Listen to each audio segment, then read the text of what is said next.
What you call real, why it keeps breaking, and what doesn't. There was a man who built his house on a stage. Not a metaphorical stage, an actual one. Every morning, the lights came on, the backdrop shifted, and the script arrived.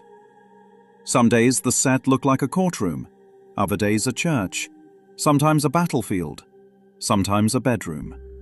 But every time, without fail, the man said the same thing. This is real.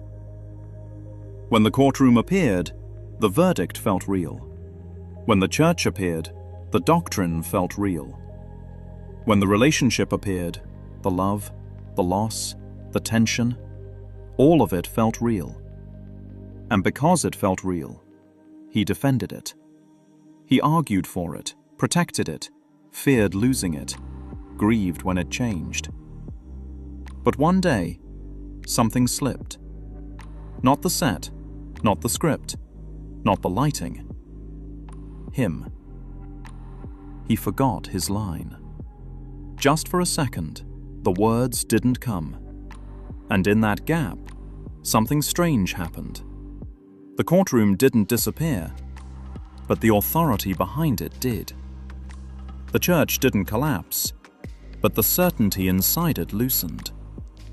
The relationship didn't end, but the identity holding it together flickered.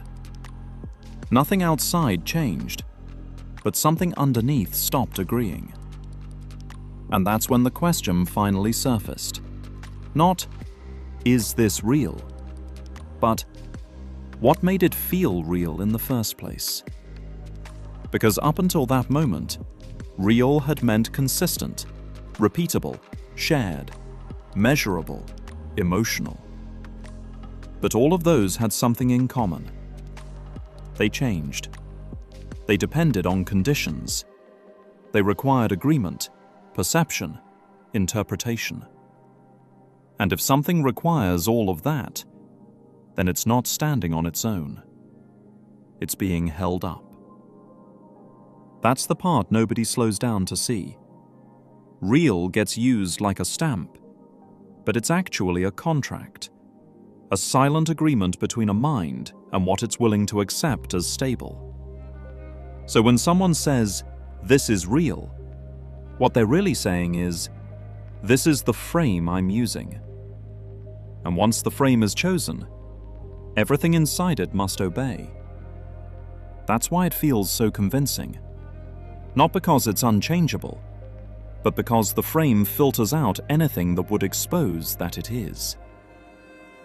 Now here's where the line cuts clean. Nothing real can be threatened. Nothing unreal exists. That doesn't ask what appears. It asks what can be altered. Because if something can be threatened, it means it can change. If it can change, it's dependent. If it's dependent, it's not whole. And if it's not whole, it's not what that definition is pointing to. So the body, as vivid as it is, can be harmed, aged, ended.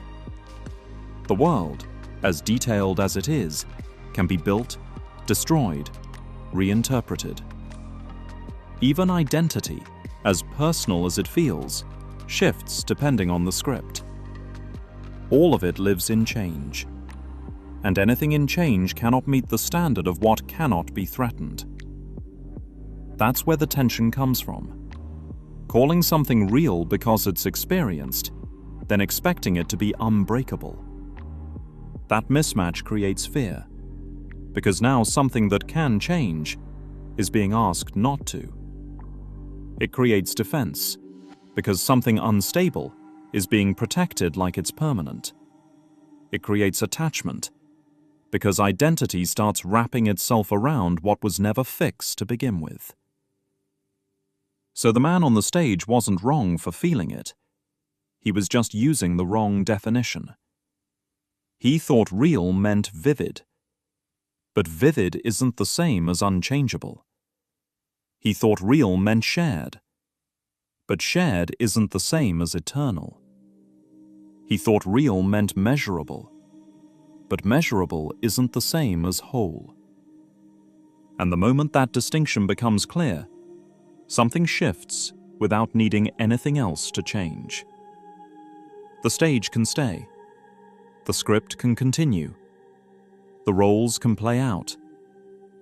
But the weight disappears. Because what was never stable is no longer being asked to be. And what is truly real was never inside the scene to begin with. So when the word real shows up again, the question isn't what is being labeled. It's this. Is this something that can be threatened, or something that remains untouched, regardless of what appears? Because only one of those was ever real, and it never needed to be defended.